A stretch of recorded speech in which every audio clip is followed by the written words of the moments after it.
Sisa air banjirop dengan tinggi mencapai 15 cm masih menggenangi kawasan depan Baywalk Jakarta Utara. Banjir imbas pasang air laut sejak Selasa dini hari.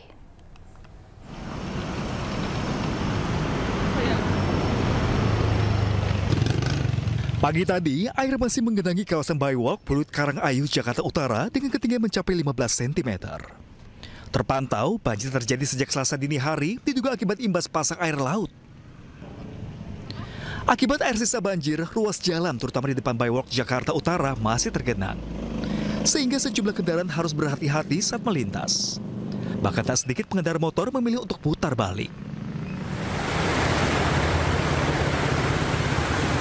Sebelumnya, Selasa dini hari tadi, banjir imbas air laut pasang dengan ketinggian mencapai 50 cm merendam kawasan Jalan Pulut Karangayu Barat, Penjaringan, Jakarta Utara. Banjir juga memasuki sejumlah tempat usaha dan rumah warga. Banjir rob sering terjadi di kawasan ini lantaran berdekatan dengan laut. Namun demikian, banjir kali ini kembali terjadi sejak Desember 2024 lalu. Di jam 8. Ini apa sih Bang, air apa itu? Air banjir rob. Memang sering Bang banjir rob sini? Kalau sering bisa dibilang ya paling 3 bulan sekali, tapi biasanya cuma sebatang kaki kalau di depan. Oh, ini saat ini tinggiannya berapa Bang? Ini sepaha. Terus lebih tinggi kemarin Desember sih. Desember sepinggang. Kalau sekarang masih lumayan lah, lumayan parah. Tapi ada kemungkinan naik nih Bang? Nanti surut udah mulai surut sih. Kalau naiknya kita nggak tahu besok kayak gimana lagi. Warga berharap banjirop yang sering melanda kawasan mereka dapat segera teratasi. Dari Jakarta, Tim Liputan iNews melaporkan. Kita beralih ke informasi lain pemirsa. Presiden Prabowo Subianto bertemu dengan Federasi Industri Korea Selatan. Pertemuan membahas perluasan kerjasama antara kedua negara. Pertemuan dengan organisasi ekonomi terbesar di Korea Selatan digelar di Istana Merdeka. Presiden Prabowo menyambut langsung para delegasi di ruang Jepara Istana Merdeka.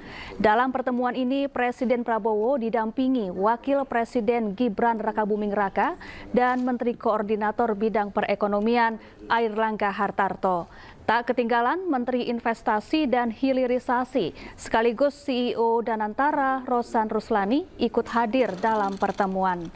Pertemuan digelar untuk memperkuat hubungan ekonomi dan memperluas peluang kerjasama investasi antara Indonesia dan Korea Selatan di berbagai bidang.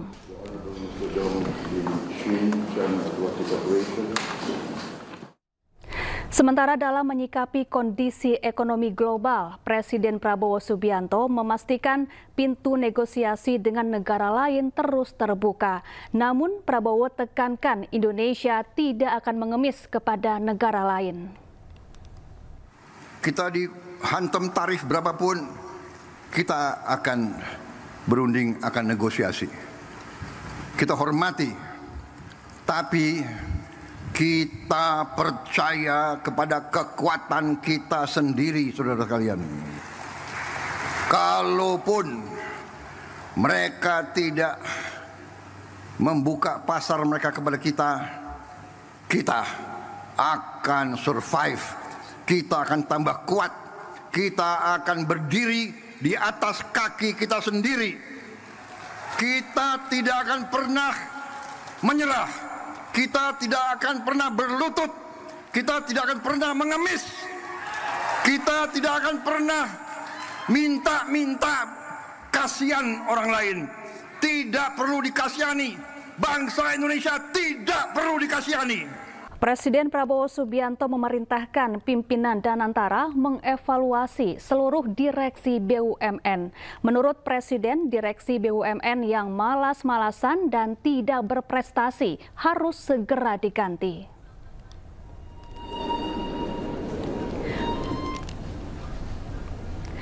Perintah Presiden Prabowo muncul saat memberikan arahan di acara Town Hall Danantara di daerah Senayan, Jakarta.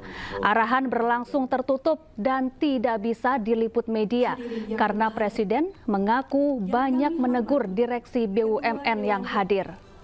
Selain memerintahkan mencopot direksi BUMN yang malas-malasan, Presiden meminta penggantinya ditunjuk secara profesional, bukan karena satu kelompok atau partai.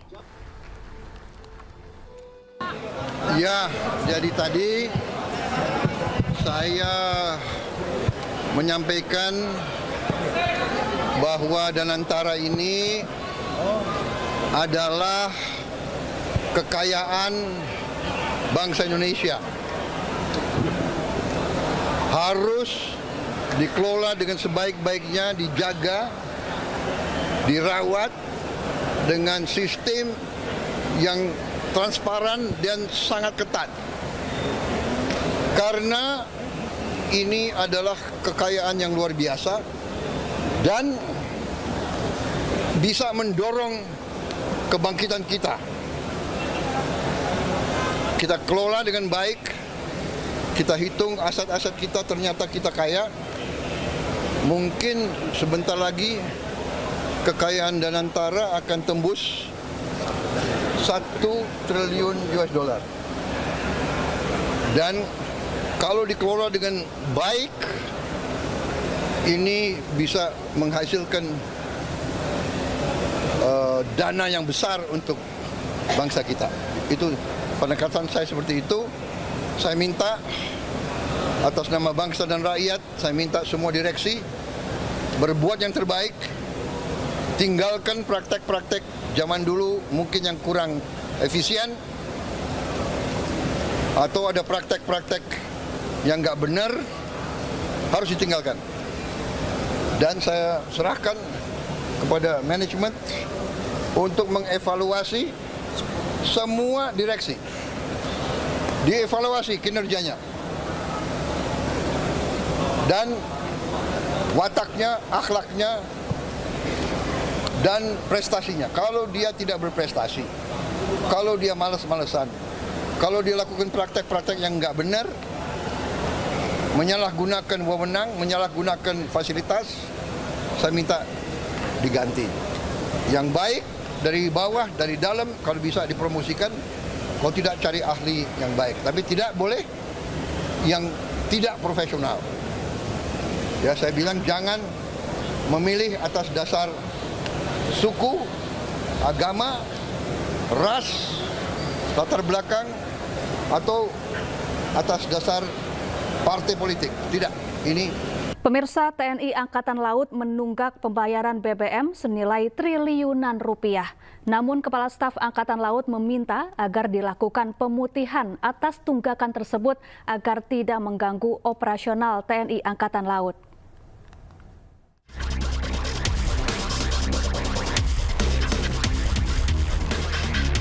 Tunggak pembayaran BBM hingga triliunan rupiah. Kepala Staf Angkatan Laut Kasal Laksamana TNI Muhammad Ali meminta agar dilakukan pemutihan tunggakan yang mencapai triliunan rupiah tersebut karena mengganggu operasional TNI Angkatan Laut. Hal itu disampaikan Kasal Laksamana TNI Muhammad Ali dalam rapat dengar pendapat dengan Komisi 1 DPR.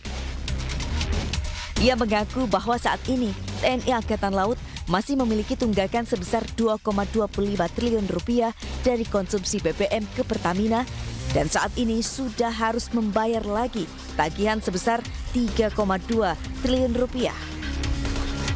Mengganggu sekali, mengganggu kegiatan operasional dan harapannya sebenarnya ini bisa ditiadakan gitu untuk masalah bahan bakar. Jadi terpusat, diputihkan lah ya kalau diputihkan. Ini. Ali juga mengatakan agar kebijakan bahan bakar dapat diatur oleh Kementerian Pertahanan dan terpusat di Kemhan. Saat ini TNI Angkatan Laut sendiri memiliki anggaran mencapai 18,3 triliun rupiah. Dari Jakarta, tim Liputan iNews. Sementara itu, tumpukan sampah kembali menutupi sebagian jalan Warakas Raya, Tanjung Priuk, Jakarta Utara. Sampah diduga dibuang warga di pinggir jalan karena kurangnya tempat pembuangan sampah yang memadai.